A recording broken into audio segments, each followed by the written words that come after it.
की सबसे पहले नजर डालेंगे सुर्खियों पर।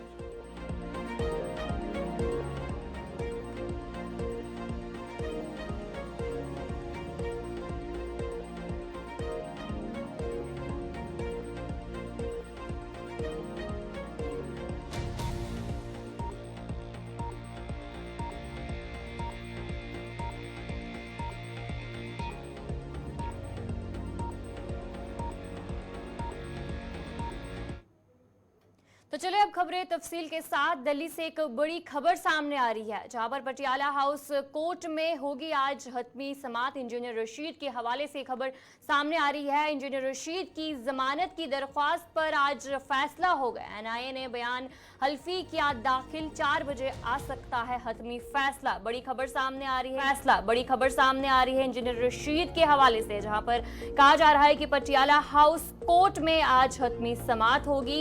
एनआईए ने बयान हल्फी दाखिल किया है और 4 बजे जो है हतमी फैसला आ सकता है। इंजीनियर रशीद पिछले कई वक्त से तिहाड़ जेल में कैद है और इसके अलावा इंजीनियर रशीद की बात करेंगे तो इन पर मुल्क मुखालफ सरगर्मियों में मुलविस होने का केस है। उसके बाद लगातार कई वक्त से ये तिहाड़ जेल में बंद है।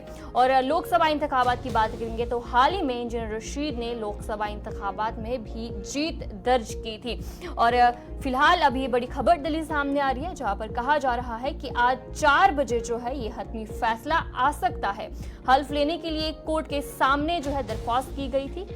जमानत अगर मिली इंजीनियर रशीद को तो उसके बाद इंजीनियर रशीद हल्फ ले सकते हैं। और फिलहाल ये बड़ी खबर पटियाला हाउस कोर्ट की बात करेंगे तो कहा जा रहा है कि वहां पर आज ये हतमी समाअत देखने को मिलेगी। इंजीनियर रशीद की जमानत की दरख्वास्त पर आज फैसला हो सकता है और 4 बजे के करीब जो है ये हतमी फैसला आ सकता है। और इसी पर हम जानकारी लेंगे। हमारे साथ ज्यादा जानकारी देने के लिए executive editor Ishfaq Gauhar join कर चुके हैं। इशफाक बताएगा कि ये जो बड़ी खबर सामने आ रही है, जहां पर कहा जा रहा है कि पटियाला हाउस कोर्ट में जो आज हतमी समाअत हो सकती है, क्या कुछ जानकारी है, तफसील बताइएगा।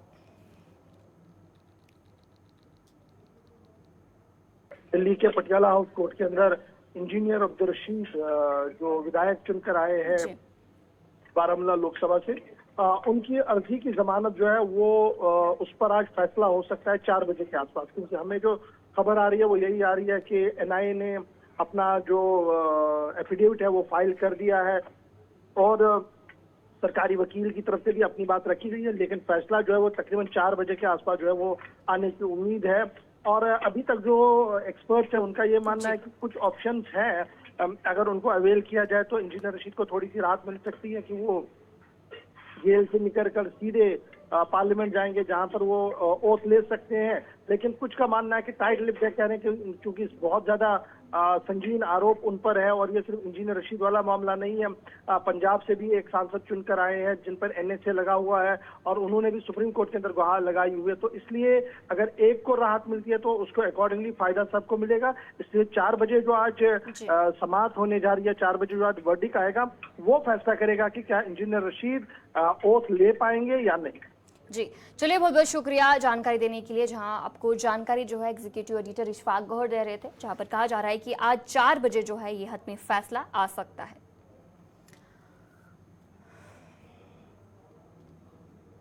तो चलिए पीएम मोदी की बात करेंगे तो आज पीएम मोदी जो है वाराणसी के दौरे पर है। पीएम नरेंद्र मोदी जो है किसान कॉन्फ्रेंस में आज शिरकत करेंगे और कहा जा रहा है कि दौरे के हवाले से खसूसी तैयारियां भी जारी कर दी गई है और सिक्योरिटी की भी खसूसी इंतजाम किए गए हैं। हुकूमत साजी के बाद वजीर आजम के मुसलसल दौरे जारी है। वाराणसी से लगातार 3 बार इन्होंने जीत हासिल की है और पीएम मोदी आज शाम 4 बजे के करीब बताया जा रहा है कि बाबतपुर के लाल बहादुर शास्त्री बैनुल-अक़वामी हवाई अड्डे पर पहुंच सकते हैं। फिलहाल अभी तक ये जानकारी सामने आ रही है। इसके बाद ये कहा जा रहा है कि तकरीबन 5 बजे जो है पीएम मोदी किसान सम्मान सम्मेलन में भी शिरकत कर सकते हैं। और पीएम मोदी की बात करेंगे तो वाराणसी में प्रधानमंत्री किसान सम्मान निधि स्कीम की एक किस्त जारी करेंगे और इसके अलावा जो किसान हैं उनसे भी मुलाकात करेंगे, उनसे भी बातचीत करेंगे। और कहा जा रहा है कि 21 किसानों से लगभग वो मुलाकात करेंगे और वहां पर जो पैदावार है फसल की उसका भी जायजा लिया जाएगा। और आज कहा जा रहा है कि पीएम मोदी जो है वाराणसी के दौरे पर है और पीएम मोदी जो है किसान कॉन्फ्रेंस में शिरकत कर सकते हैं और दौरे के हवाले से जो तैयारियां हैं वो भी लगातार की गई हैं और खसूसी इंतजाम सिक्योरिटी को भी वहां पर बढ़ा दिया गया है।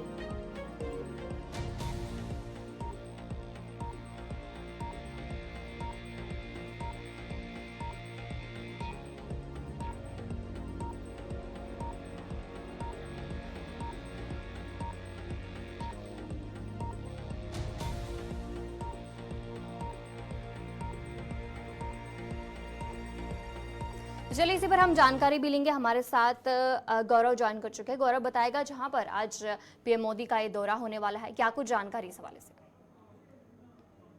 बजे वाराणसी पहुंचने वाले हैं प्रधानमंत्री नरेंद्र मोदी। प्रधानमंत्री नरेंद्र मोदी सांसद भी हैं वाराणसी से और अपने आप में वाराणसी देवभूमि है। वाराणसी के लोगों का आभार भी व्यक्त करेंगे। सांसद बनने के बाद पहली बार जा रहे हैं वाराणसी और खासकर किसान सम्मेलन में भी प्रतिभाग लेंगे। ये 2 दिवसीय दौरा है। 17वीं किसान सम्मान निधि को का भी आयोजन होने वाला है वाराणसी में और सांसद बनने के बाद ये पहला दौरा होगा प्रधानमंत्री नरेंद्र मोदी का जब वो वाराणसी पहुंच रहे हैं। वाराणसी अपने आप में अद्भुत है और वाराणसी नरेंद्र मोदी के इंतजार में है।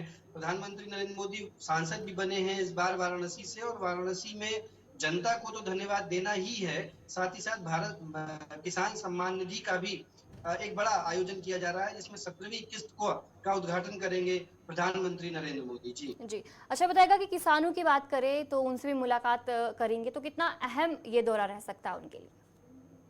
देखिए, ये किसानों की नाराजगी पहले भी चुनाव में देखने को मिली है जिसका खामियाजा पश्चिम से भारतीय जनता पार्टी को उठाना पड़ा। लेकिन अब एक बार फिर से किसानों को साधने के लिए किसान सम्मान निधि, किसान योजना, किसान कृषक योजना, तमाम तरीके की योजनाओं को देकर के दोबारा किसानों को साधने का प्रयास किया जा रहा है। और ऐसे में चलिए बहुत बहुत शुक्रिया गौरव जानकारी देने के लिए। गौरव आपको जानकारी दे रहे थे कि पीएम मोदी का ये अहम दौरा जो है वो हो सकता है और आज 4 बजे के करीब जो है वो वाराणसी पर पहुंच सकते हैं।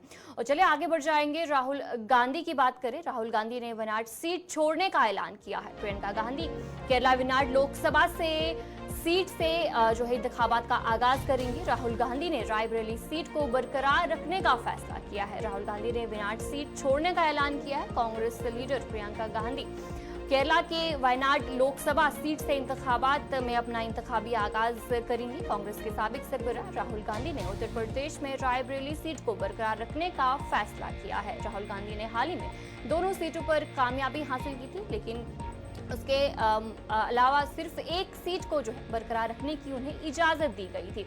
इस फैसले का ऐलान जो है कांग्रेस सदर मल्लिकार्जुन खड़गे की तरफ से किया गया था। और जहां पर राहुल गांधी की बात करें तो उनकी तरफ से कहा गया है कि उनकी जो ये फैसला है काफी मुश्किल फैसला उनके लिए हो सकता है। उनकी तरफ से कहा गया कि रायबरेली और वयनाड के लोगों से उनका काफी जज्बाती ताल्लुक है, लेकिन फिलहाल राहुल गांधी ने जो वयनाड की सीट है उसको छोड़ने का ऐलान जो है वो किया है। और प्रियंका गांधी केरला के वयनाड सीट पर जो है वो वहां से इंतखाबात का आगाज जो है वो कर सकती है।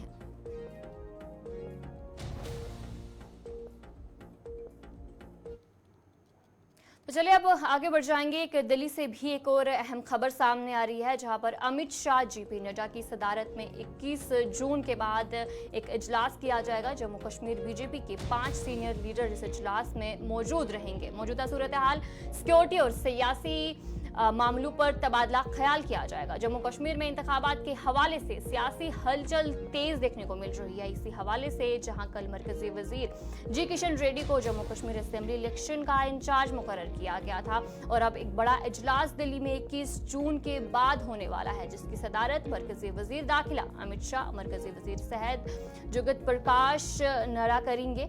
और इसके अलावा मीटिंग जो है जम्मू कश्मीर बीजेपी के 5 सीनियर लीडर मौजूद होंगे इस मीटिंग में, जिस दौरान मौजूदा सूरत हाल और सियासी मामलात पर बातचीत की जाएगी।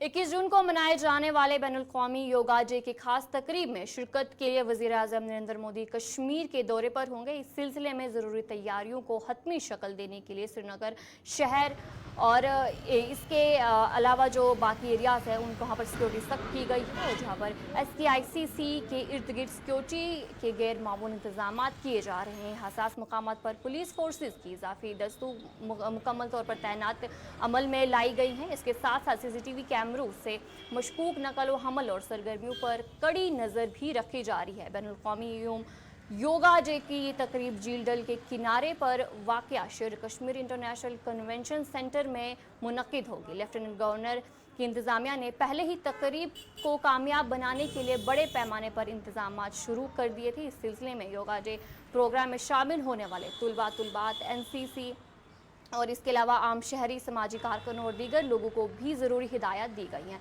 श्रीनगर से इस पर आपको ज़्यादा जानकारी दे रहे हैं आकिब चार।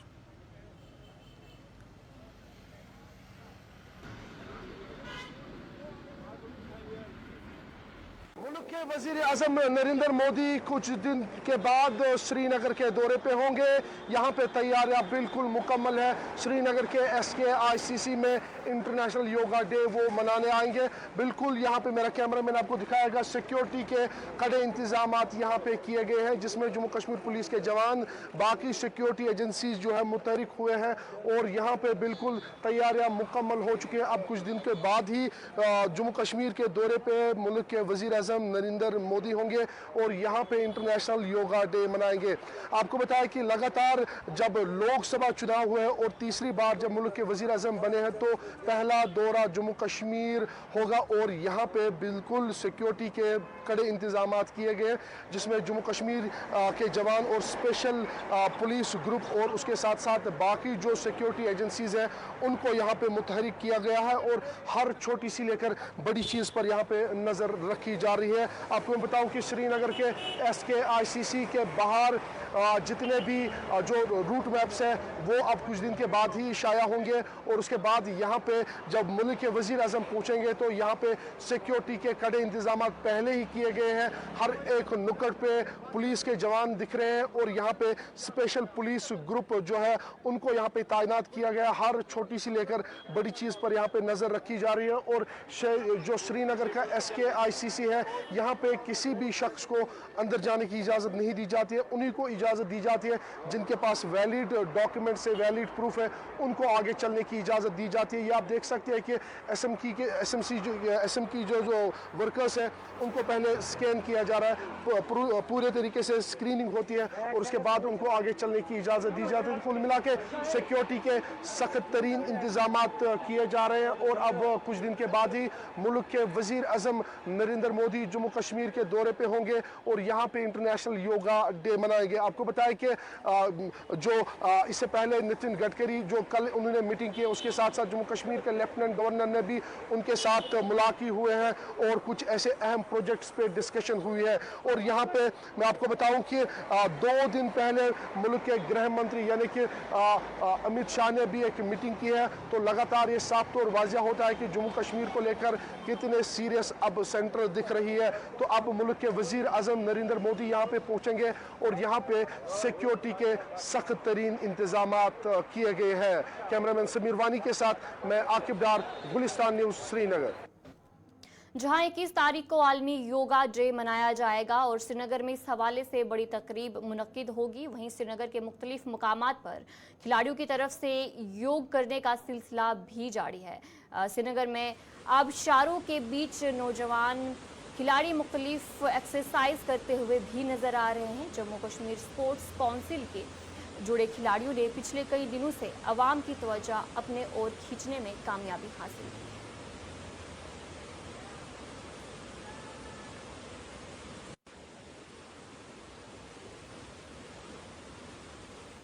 तो चलिए अब आगे बढ़ जाएंगे कि रामबन से भी बड़ी खबर सामने आ रही है, जहां पर कहा जा रहा है कि रामबन गुल सड़क पर ट्रैफिक एक बार फिर से बंद कर दिया गया है।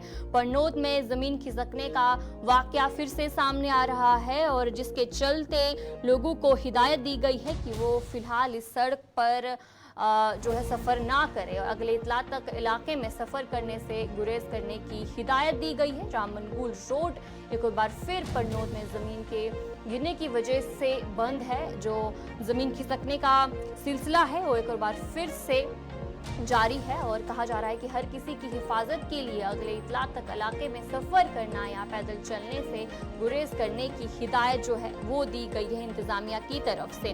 तस्वीरें आपके सामने हैं रामन से।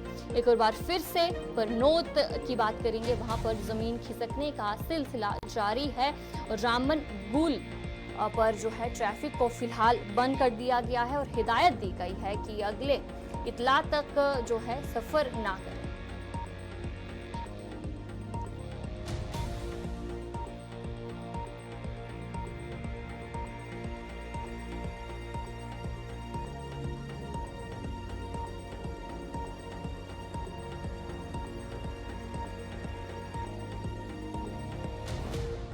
इसी पर हम जानकारी लेंगे। हमारे साथ नदीम इकबाल ज्वाइन कर चुके हैं। नदीम, बताएगा कि एक और बार फिर से जो ज़मीन खिसकने का सिलसिला है वो देखने को मिल रहा है, क्या कुछ वहां पर सूरत हाल है अभी? जी बिल्कुल, देखिए अतिया इस वक्त हम देखें क्योंकि रामबन के अंदर जमीन धंसने का सिलसिला एक नहीं बल्कि कई जगह पर रूनुमा हुआ है, लेकिन पड़नौत का ये मकाम ऐसा है जहां पर दूसरी बार जमीन धंसने का सिलसिला सामने देखने को आया है। जहां पे देखिए क्योंकि इस सड़क के धंसने की वजह से जो इस जमीन के टुकड़े के आसपास की जो बस्तियां हैं, जो रिहायशी मकान है, कहीं ना कहीं उन लोगों में खौफ हरास है। लेकिन दूसरी तरफ गूल रामबन जो राबता सड़क है वो भी मुनक़ता हो गई है, यानी गूल का रामबन के साथ जो सड़क राबता है वो मुनक़ता हो गया है। लोग परेशान हैं और परेशानी का आलम इस वक्त हम बराबर सड़क पर पैदल चलते राहगीरों की हम बात करें, दूसरी तरफ हम गूल के लोगों की बात करें जिन पेशेंट्स को अस्पताल पहुंचना है लेकिन अब कहीं ना कहीं ट्रांसशिफ्ट करके उन्हें अस्पताल पहुंचना है। तो अब एक तरफ ये देख रहे हैं हम कि लोगों के अंदर परेशानी तो है कि जब ये जमीन का जब एक दूसरा टुकड़ा ढह गया तो जाहिर सी बात है कि पहले जब ये एपिसोड हुआ था 25 अप्रैल के दिन तो 28 रिहायशी मकानात को नुकसान पहुंचा था, लेकिन अब कहीं न कहीं जब दोबारा से 1.5-2 महीने के आसपास में इस जमीन का एक बड़ा टुकड़ा ढह जाने की वजह से खौफ हरास फैला है, तो कहीं न कहीं इंतजामिया के लिए चैलेंज इस वक्त सामने है। एक तरफ इंतजामिया के लिए चैलेंज की जनाब जो लोग खौफ हरास में है इन लोगों के लिए तहफ्फुज के लिए इंतजामिया क्या करेगी, और दूसरी तरफ जो रोड बंद हुई है इस रोड को बंद कर दिया गया है करने में। तो अच्छा नदीम, जहां पर एक और बार फिर से जो ट्रैफिक को वहां पर बंद कर दिया गया है तो क्या कुछ हिदायत पेश की गई है आने वाले समय के लिए? बिल्कुल, देखिए आती है ये एक तरफ हिदायत और काशंस ये तो एक तरफ है, लेकिन दूसरी तरफ अब लोग कब तक पैदल चलेंगे, क्योंकि पिछली बार हमने देखा 1 माह तक सड़क बंद रही, रेस्टोरेशन का काम काफी धीमी रफ्तार से है, वो जब काम मुकम्मल हुआ तो उसके बाद भी लोगों के कहीं न कहीं एतराजात सामने आ रहे थे। और अब की बार भी यही चीजें बताई गई है कि आप यहाँ पर अवॉइड करें यहाँ से चलना, लेकिन रोड की रेस्टोरेशन का काम हालांकि अभी हम देख रहे हैं कि 5-7 घंटे से लोग बराबर पैदल तो चल रहे हैं, लेकिन रोड की रेस्टोरेशन का काम अभी भी शुरू नहीं किया गया है। शुक्रिया नदीम जानकारी देने के लिए। नदीम आपको जानकारी दे रहे थे कि एक और बार फिर से जो रामबन में जमीन खिसकने का सिलसिला वो देखने को मिल रहा है और जहां पर गूल रामन सड़क की बात करें वहां पर ट्रैफिक को बंद कर दिया गया है। तो चलिए अब आगे बढ़ेंगे, जहां पर लकड़ी की स्मगलिंग के हवाले से जानकारी सामने आ रही है। कहा जा रहा है कि लकड़ी की स्मगलिंग बड़े पैमाने पर जो है वो देखने को मिल रही है। और इस हीरानगर की बात करेंगे, वहां पर बताया जा रहा है कि जो स्मगलर है वो इस लकड़ी को पंजाब ले जा रहे थे और इसके अलावा पुलिस, रेवेन्यू और महकमा जंगलात के साथ मिलीभगत का इल्ज़ाम भी लगाया जा रहा है। कठुआ, सांबा, जम्मू की बात करेंगे, यहाँ पर जो है स्मगलिंग की जा रही थी। कठुआ जिले के हीरानगर के कुछ इलाकों में लकड़ी की स्मगलिंग अभी बड़े पैमाने पर जारी है और यहाँ पर दरख्त काटने के बाद स्मगलर अपनी लकड़ी गैर कानूनी तौर पर पंजाब ले जाते हैं और काफ़ी वक्त से बताया जा रहा है कि पूरा मामला देखने को मिल रहा है। और पंजाब ले जाने के बाद वहां पर महंगे दामों में जो है इस लकड़ी की फरोख्त कर रहे हैं। कछुआ, सांबा चारों अजला से लकड़ी बड़े पैमाने पर स्मगल जो है वो की जा रही है और जहां पर ये इल्ज़ाम लगाया जा रहा है पुलिस, रेवेन्यू और महकमा जंगलात के साथ। कहा जा रहा है कि जो मिलीभगत है उसका इल्ज़ाम जो है वो देखने को मिल रहा है और लगातार ये जो स्मगलिंग है वो जारी है। कछुआ की बात करेंगे, कछुआ के हीरानगर के कुछ इलाकों में देखने को मिल रहा है कि लोग लकड़ी की जो है बड़े पैमाने पर स्मगल करते हैं और इसी पर हमारे साथ रंजीव मेहता ज्वाइन कर चुके हैं। रंजीव बताएगा कि लगातार जो ये स्मगलिंग है वो देखने को मिल रही है, तो क्या कुछ इकदाम उठाए जा रहे हैं ताकि जो स्मगलिंग है वो कम से कम हो जाए?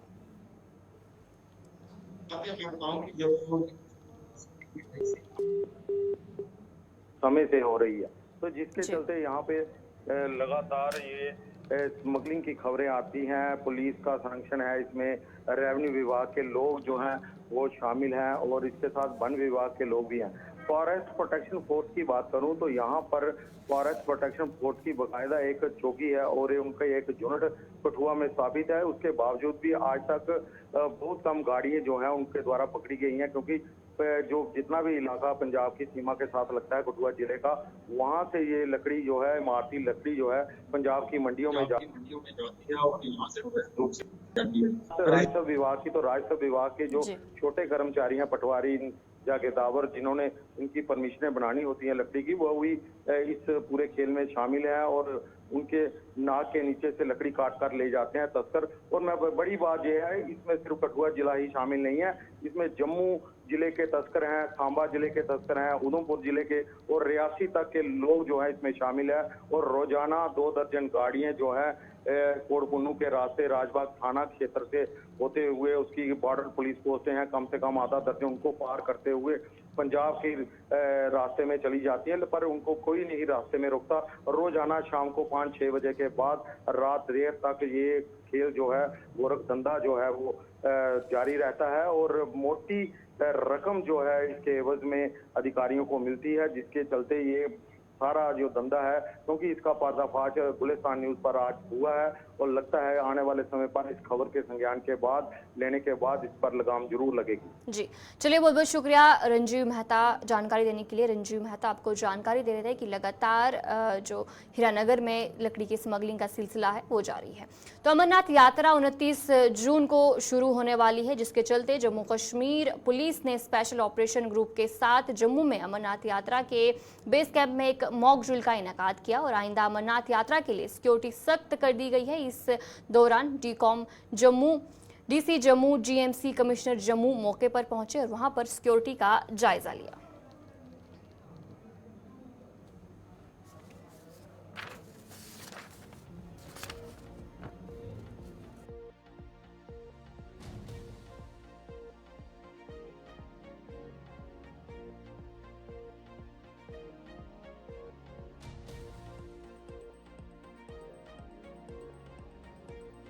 भवन के हर बार की तरह जो ये भगवती नगर मेन सेंटर रहता है, इसकी तैयारियां पूर्णतः कर दी गई है। अभी फिनिशिंग स्टेज पे है। जो यहाँ पर पूरा वॉशरूम्स की व्यवस्था, रहने की व्यवस्था, लाइट, पानी जो भी है, जो RFID सेंटर बनेंगे उसकी पूर्णतः व्यवस्था की गई है। सुरक्षा के पूर्णतः प्रबंध किए गए हैं। तो पूरी यात्रियों की जो अमरनाथ यात्रा की पूर्ण तैयारी है उनका पूर्ण तरह से स्वागत करेंगे। Thank you. तो चलिए नाज़रीन, उर्दू खबरनामे में इतना ही। अभी के लिए दीजिए इजाजत और आप बने रहे गुलिस्तान के साथ।